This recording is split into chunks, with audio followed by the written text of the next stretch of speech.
Hello, everybody, and welcome to Awesome Comics, your one-stop shop for everything comic book entertainment. I am your host, Walter Bernasiak, and today we are talking about Superman Doomsday, the 2007 animated movie, and it's also the first in the DC Universe animated original movies, and we got some great people to talk about it right here. But before I introduce them, I want to thank you guys for watching our Injustice debates last week. That was great, right? Yep. You know, the winner totally deserved it. Yeah, that was an amazing, I wasn't expecting that. Wasn't expecting that either, you know, but it just happened.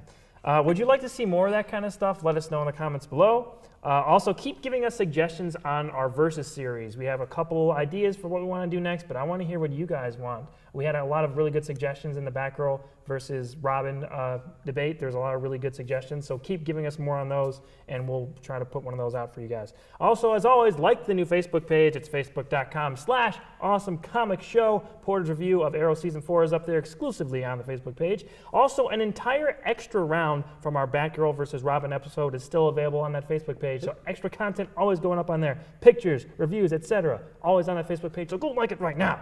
Okay. So I'm going to introduce you guys now. We'll go with Mr. Porter first. He's got the Irish hat. He's got the Justice League shirt. You know him. I know him. Mr. Bryan Porter. Yes. What's up? How's it feel? Good. Happy 4th of July, man. Happy 4th of July to you. Yeah. And to the country. Yeah, and to the country. United States of America, that is. I know we have some international watchers. It's, you know, this is a big deal here in America. Yeah. Just a little bit. And we have, as always, Miss Aiyanna Wade. How's it going, Aiyanna? Hey guys, good. Happy birthday to my sister. She was born. She's an Independence baby. Oh, yeah. wow. I have a great aunt who is. Happy birthday. Oh, there you go. That's Yeah. right. Happy birthday to all the firecracker babies out Yeah. there. I got no one. No one. I got no one. America's birthday. Okay. So, America, everybody. And we know, besides Captain America, who's like the most American superhero? It's Superman, right? I mean, I think we can all agree on that. All-American Boy Scout. All-American Boy Scout, Kryptonian guy, totally. He's not even born in America. He's the ultimate Get outta immigrant. He's the here. ultimate immigrant. Everybody loves it. Okay, so we're going to be talking about this movie. We're going to go positives first. Aiyanna, what did you think of this upon this rewatch, or this first time you saw it? I thought I saw it before, but I wiped all memory of it, I guess. So it was at least like watching it like new, and I loved it. It's a really, really good animated film. It's a really good Superman film. Action-packed for an animated film. Really, really well done. I love all the voice actors in it. We'll get into that later. But overall, loved it. Okay, Porter? Yeah, I thought it was pretty good too. Love the animation style, very Bruce Timm. You know. Oh, yeah. I like that. Yeah. So they're still like towards the original animation styles for DC animation, which is great. Voice actors were pretty good, like you said. I like the general tone of the movie. I thought it was good, flowed well, and was you know, very iconic storyline. Definitely. So they had to change some stuff, but like, I thought it worked really well. And as a starting point for the DC animated universe, it's really good. It's a good place to start, I think. Yeah, I mean, you know, I know people are going to say it's not the DC animated. We know it's not the Bruce Timm. We're not talking about that. We're talking about this is the first in the line of the original movies that they've come out with, and this was in 2007. So this is it's been going for almost 10 years now with these movies, and a lot of them are really good. And this was a really good starting point. I agree with you. Yeah. My thoughts on it, I still think that this is one of the better DC animated movies. It's still in the top 10 for me, like towards the bottom of the top 10, but still in there. I mean, this is still a really good self-contained story. Like Porter said, it doesn't bring in everything from the death and return of Superman, because you can't do that in 70 minutes. There's no way. There's so many characters and all this crazy stuff that happens with that storyline.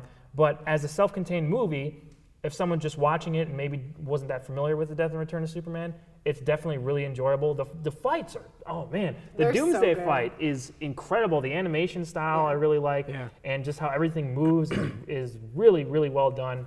The action is just, like, I'm not sure if there's got to be a couple other ones that have better action. Maybe I can't think of any offhand right now, but in terms of a big, just superhuman fight, this one is top notch. I mean, it's the quality of this fight where they fight inside of Metropolis and everything with Doomsday and Superman.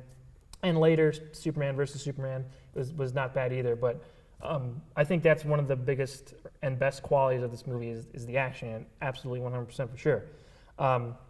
For you guys, we talked a little bit about the voice actors, but we had Adam Baldwin play Superman here. Jane. Yeah. What did you guys Really think of that weird. casting? I liked him a lot. He's a good voice actor in general, so I like him. Yeah, he sounded good, and he had a decently nice Superman tone to him. But I kept on hearing Jane. Yeah. Like it was. He's a local guy. He's from Winnetka. Oh, okay. Yeah. But it was hard to separate. After a little while, I got into it and it was fine. But like it's just like, the hero of Canton keeps playing in my head. That was me with Toyman. Is Bender. Yeah. Right, And, yeah, And I Jake, heard the, that Jake the too. dog. Yeah. He's also Joker Yeah. in Red Hood. That's John DiMaggio. Yeah. Yeah, So, he was. I couldn't unhear Bender. I got nothing to say and to then you. I was- Yeah. Right. Yeah. my play date, creepy as hell. Oh yeah, definitely. Yeah, What that do you baby guys with think an of Lois? Fine. And- Actually, I know you don't really like her, but I don't like I Anne was Hayes. fine with her. Hit and miss, I think. Yeah, for me. she sounded really weird. I liked her animation a lot, though. Actually, The character model was Yeah. cool. Yeah, it looked good. unlike I'm sorry, with Superman's face. That was the They line. wanted. They I wanted think they to wanted. him- They wanted to differentiate him from the Superman animated and Justice League Okay. thing, so Yeah. they put a little bit more detail and they gave him those weird cheekbones things. Well, Yeah. yeah. I was like, I don't know if it was supposed to be his nasolabial folds that are like out here, or if those were like I his think really it's defined, just his like really defined, Zoolander like face. cheekbones jaw. and coming down there. Yeah, Yeah. very Magnum. weird. I mean, it's okay. It's not that big of a deal. But with Anne Heche, I don't really like her Mm-hmm. as an actor, person, whatever. She was okay in this, but I don't like her as a person. I just don't really It's like nothing her. personal, I just hate The only her. thing that she was ever good in was the '90s gem Volcano, and that was just perfect film in Mwah. all respects. Thank you, Tommy Lee, for that So good. amazingness. But other than that, I wasn't really a fan of her. Right. But James Marsters, Spike as Really good as Lex. Lex, Spike? I think he was the best of the characters. Oh, I thought loved him as Lex, he yeah. had He's a a creepy really Lex. good gravitas to Yeah, him. definitely. And his character model was cool. He was a little Yeah, bit skinnier skinnier. than the Yeah. versions that we usually see. But he did great as him, and I thought it worked really well. So I agree with you. it was weird. I could still hear Spike in there, I- but me in too. an American I- accent. Yeah, Yeah. I couldn't place it at first because I was very confused at the American. I was like, why does it sounds so familiar? I Yeah. can't figure out who did it. Yeah. You get to play Brainiac in Smallville too, so Yeah. Yeah. he's been kind of all over the place in terms of DC animated villains, or villains in general, I should say. Yeah. And yeah. So go ahead, sorry, go That's- ahead. I lost my train of thought. I went off the tracks. Any other big things you really liked about the movie, you guys? Again, like the action sequences I really liked. There was the specific with Doomsday fight of him smashing Superman into that boulder was really palpable Right. Yeah. for an action sequence. I really like that. And the he lifted him by the jaw Yes. and threw him. Right, that was That cool. was amazing. The action in general, It was great. really well At one done. point, Doomsday powerbombed Superman. So I know there's some wrestling fan who just added a little power bomb in there. Yeah. I really liked it when he's on the bridge and they start firing at him, and the tank shoots the big missile at him. Oh, he just and punches and it? He punches Yeah. it and it just flies right through it. I was like, There's a couple "Oh, moments that's like that where awesome." things slow down for a quick second when Superman's punching him. It goes really fast and really, get a couple slow motion frames in there. I like. It looks really good. There's a part in it too when Doomsday hits the building and then the floors all crash down. That whole little sequence there reminded me of. Did you guys ever play Rampage? Yeah. The fight in general course. Yeah. sort of remanded me a little Okay. bit of Rampage because a lot of Right. throwing stuff and people running around. I didn't was think like, of oh, that. it's Rampage all over That's pretty again. cool. I don't know. It just reminded me of that. Right. Okay, we'll go on to the negatives here. I think that a lot of people who are comic book purists will complain about the lack of Content. from like I said before about the Death and Return of Superman. There's so many different things that they could have put in, and in the audio commentary, Bruce Timm talks about we only had 70 minutes to do this, and this was the first one. I mean, since they're doing obviously Killing Joke, which we're so looking forward to. They've done a 2-part for Dark Knight Returns. I think if they did redo this now, or if they waited to do this till later, they would probably do a 2-part thing, like a Death and Return of Superman, Part 1, Part 2, kind of. Absolutely. And I would love to see that if they ever, would go back to this, but I don't think they will. They already treaded territory with this, and they have more comics to adapt still, so I don't think that's going to happen. But I would totally be down to see something like that, a bigger scale thing. Yeah. So maybe that's a little bit of a negative. We didn't get to see Superboy, the Eradicator, Cyborg Superman, but still some cool stuff as a self-contained story. Any big negatives besides Anne Heche's lowest for you, Porter? Not really. Sometimes the animation flowed a little strangely. Like I think in certain scenes, the animation flowed a little weird. But for the most part, I liked it. I didn't really have too much to say about it, like negative-wise. Yeah, just lowest pretty much for me. I wasn't a huge fan. I just thought of like the one part that was really like, but in a good way. Oh my God. Sorry, dude. Is the part when the clone Superman goes to the salon and he's sitting in the chair and he looks in the mirror and he like sees through like everything and then sees the little like kryptonite ball in his brain and then lasers it out. Like heat grabs vision, the little like, thing and you hear it going. So disturbing. Safe Superman is a safe metropolis. Right. Yeah. Right. That was that funny. was yeah. Could you? He digs into his own brain with a pair of scissors. Well, but he also is a clone. he has Can heat he do vision. that? He uses the mirror to like He melts it through and then just takes it out with like scissors. So he's melting his own brain. Yeah. Like, can you function like that? Is well, it's Superman, so and it was a clone. He So can't he regenerate he brain should've- cells, but he might. Well, I'm sure he can. Maybe like had like a lazy eye for 10 minutes or. I know he can regenerate brain cells, but like as it's happening, shouldn't have been like he gets through and it's like, and then a second later he wakes up. a little like, bit of a stroke face. Right. I thought that should have happened, but I mean that wasn't that big of a deal. The only so to piggyback off your Lois thing, the only scene I thought really didn't work for me was when Lois went to see Martha. Yeah. Martha. No, sorry. Sorry. Martha went to go see Martha Kent, and that scene seemed really, really forced. Like she like bawls on her doorstep, like to be loved by him, and that the whole scene I thought didn't work very well. But that's the only real negative I think I could point out. But I did like that they were able to like throw it back at the end with the I know you're Clark now, and she's like, call your mom. I like that. No, that's that cool. Really I think it was good that she went to see her and like she's looking for someone to connect with. Totally makes sense. But I just thought the scene in particular, the way it was set up, it didn't work very well for me.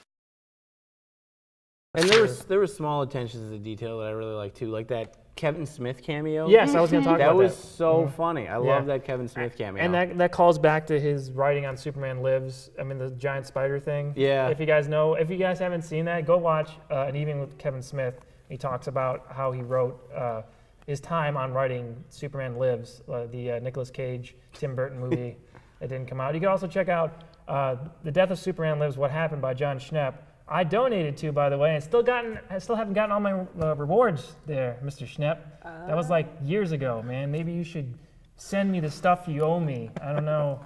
Thanks, pal. But anyway, that's a really interesting documentary, though. So go pick that up. It has more about that, and Kevin Smith's interviewed and stuff, and he goes into detail about that. But that was just this really cool little subtle. Like, oh, we gotta have him fight a giant spider. Lame. Yeah. That was really cool. I like that. I agree. I really like that fight scene with Lex and Superman in the Red Room. The Red Room with the gauntlet, the kryptonite gauntlets. Cool. I liked that addition in general, and even the whole like him feeling so safe in that room, and then Clone Superman's like, well, I'll just pick up. Isn't the whole that stupid room. though? He comes in the room, turns on the red kryptonite rays or whatever, or the red sun rays, and he's got the kryptonite knuckles. He's like, "Come to Papa," and he's like outside. Yeah. Well, he's obviously not going to go in there. Lex. And I was just like, ha. Yeah. Gotcha. Cocky. Yeah. He thought he would. He got too cocky. I like it. Right.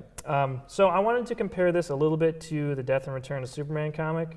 So I brought that here. I'll talk about it in detail a little bit more when we talk about Pick of the Week. But like we said before, there's a lot of stuff in here that's not in the movie, and I know people who love this would be upset that it's not in the film adaptation of it. So The Death and Return of Superman is one of the most iconic, huge stories of the 1990s. I mean, Superman was one of the first big characters to die in comics and then come back later, and that sort of opened the gate for all these other characters to die and come back. Check out Max Landis's Superman, Death and Return of Superman little mini documentary thing. I don't know what you even call that. Short film thing he did. That was really awesome. Cool. Yeah, that was really cool. So you can check that out for more details on it and comparisons. But Yeah, there's a lot of characters from the DC universe that actually fight Doomsday first before Superman does in the comic. Booster Gold and Blue Beetle, like a ton of people. Guy Gardner. Right, Guy Gardner. A ton of people go after him first, and they all get either killed or mangled or whatever before Superman takes a shot at Doomsday. So all that's missing. The return to Superman, which they also handle in here, like I said. I mean, there's all these pretenders that come out, Cyborg Superman. I remember picking up the Cyborg Superman comic in the 90s. I remember actually getting that. I should have brought it. But it's a really cool cover that's cut out, and you open it, and then there's Cyborg, the Superman logo, and you open it, and it's half robot Superman. You know what he looks like. Yeah, it's that was crazy. They have Superboy, which is a clone of Superman, which they later, retconned, whatever, into Connor Kent, which is right now. And the Eradicator, which is like a robot Superman who comes alive when Superman's dead to protect. It's very strange. Some people love it, some people hate it, but that is missing from this. And like I said before, I would love to see a two-part bigger arc on this to properly do it one day. Maybe they won't do it, but it would be interesting nonetheless to see. Yeah, I think for a movie that specifically called itself Superman Doomsday, you weren't really expecting the death and return. It was more of a Doomsday thing going into it, and he's really only in it for like he's in the 10 beginning, minutes. right? Yeah. But I think people always associate Doomsday with the death of Superman, though. So That's true. Yeah. It's still one of the highest like grossing DVDs that they've sold. I have to double check, but it might be still like the top one. It was for a long time. I'm not sure if it's been surpassed or not, but so people still respond to like the death of Superman even all these years later. It's very it's iconic, weird. you know. I mean, right.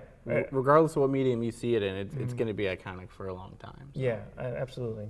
So I wanted to talk to you guys about where this ranks for you in terms of like the DC animated movies. We've all seen a pretty decent amount of these.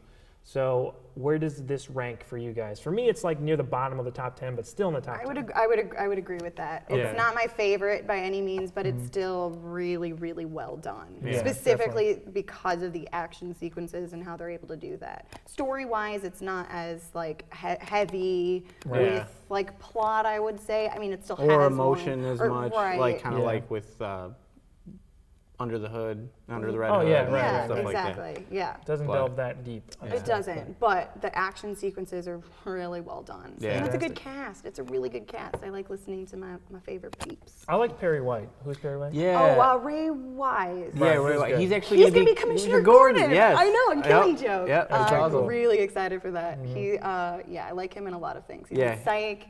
I like him in, what was that, Reaper? Did you ever watch Reaper? Yeah, I he was loved in Reaper. him. He was, what's her name's dad? Robin Scherbatsky's dad in That's How I right. Met Your Mother. Yeah. Like, yeah, he's great in everything. I like how the one line was like, "Who's that guy in black?" I'm like, "Who cares? He's kicking the crap out of Superman." Or he's kicking Superman's Superman's ass. Yeah. Yeah. And everybody just kind of Superman's looks ass. at him like, Yeah. really? Long-haired Superman. Yeah. Yeah, That well, was that's really long hair. That's the thing Fur, in this. When yeah. he comes Yeah. back, he has long hair in the 90s for a while. very long Yeah. hair. It's not quite a mullet, but It's almost. not. Yeah. But almost. Quite, It's yeah. almost mullety. It's a little He's got some mullety. layers It's in the there. 90s Right. mullet, you know, it's like, It's a what was it? feathered, but- Like Ben- Nightwing had it. Right, Ben Didn't Reilly Kyle had- Rayner have it at some point, maybe? No. I don't think so. I know No. Ben Riley had it. Yeah, true. Which Yeah. looked The really 90s weird. mullet, man, it was Yeah. just awful. Yeah. So yeah, I think we all agree this is one of the better ones. that Yeah, they've it's come more out with. towards the bottom for me, too. I'd have to really think Of about the it. top but- 10, right? Yeah. Yeah.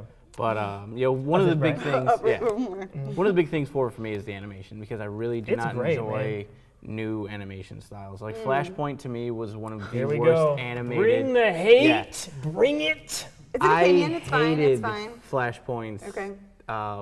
animation style. It was awful. I could not stand A lot of people love that movie. and it's just like we don't need an anime for these comics. Like the art styles of these comics are so good and so unique. And I know they're hard to translate on a screen. If you can do it as best you can, I think it would be well received. Just like Right. they're doing with Boland's art for Killing Joke. Right. They couldn't quite do it 100%, so they chose an artist who was similar and they kind of gave it its own tone, but it's still very reminiscent Yeah. of Boland. So like if you were to do that for these comics, I think it would do better. So, but even with Bruce Timm's style, it's iconic. It's what we all grew up on. It's a little bit more the best. detailed of Bruce Timm's style. Yeah. He's still in there, but it's a little more detailed, a little more, just a little more, a couple more like lines are drawn. You could see. Yeah. So yeah, I like it a lot as well. In the face area. In the face there, we love the. I'm sorry. The I'm cheeks. sure people love it, but I know. Yeah. I was confused. Well, okay. So pick of the week is the death of Superman. So this is one of the highest selling, if not the highest selling, graphic novel like of all time. It came out obviously as single issues first, but then after it came out in tradeback form or paper tradeback form, people bought this, ate this thing up. It was mainstream news when Superman died. Like this was a big deal back in the 90s. So this is, I mean, just as a historical book, it's a good thing for someone who's into comics to go ahead and check out. It's not expensive. It's old. Mine's got like, I can't remember where I bought it, but it's got like a bunch of like water damage. I don't know how that happened, but from your tears. From my tears of Superman dying. Superman died. That's what it is. This one goes up through the death of Superman. So this isn't the return of Superman. There's an omnibus, I think, of all that stuff you could check out. Those things are huge. Yeah. But that has like every issue of him coming back and all the different characters who try to take his place. That's all in there. So if you're interested in seeing and reading some of that stuff, go ahead and check this out. And if not, if you just want to watch the movie, like a more succinct little version, go ahead and check out Superman Doomsday. It is well worth your time, and I think most people will enjoy it. Okay, so guys, social medias. We all have accounts. Aiyanna, where can we find you? Facebook, Twitter. I got an Instagram out there too. Some of you know, some of you already follow me. If you don't, you can if you want to. You don't have to.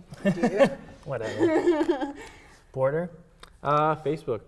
What was it? Facebook.com/AwesomePorter. I Slash totally Awesome forgot Porter. for a second. Yeah. That's your thing, man. Find me on Start there. posting some stuff on there, man. I should. I really should. I really should. Get some stuff up on there. As for me, I'm always on Twitter at @awesome_Walter. I've been posting a lot about the Power Rangers movie lately. Bryan Cranston is Zordon. That's gonna be interesting. The poster came out. I have no idea what to think about that. So follow me on there for right. I'm definitely Gonna see it. Yeah, definitely. But yeah, go ahead and follow me on there. Also, make sure like the Facebook page, facebook.com/awesomecomicshow. Check that out. Exclusive stuff. Content. Yep. Always going up on there all the time. And give us suggestions on what DC animated movie you want us to cover next. We're gonna do our best. This is a long-term project. We're gonna do our best to get through all of these. So, what one do you want to see us cover next? I'm sure maybe Flashpoint Paradox. We could talk about our problems with that. I actually like the movie a lot. It's just I'm not a big Story's fan of the animation good, to tell you. but- That's just me. It's gonna be an interesting episode. Yeah. Okay. So until next week, I want to thank you guys for joining us today, and I want to thank you for watching this. And until next week, I'm Walter Bernasiak, and we will see you on the next page. Happy 4th of July! Celebrate! Hot dogs! Yay!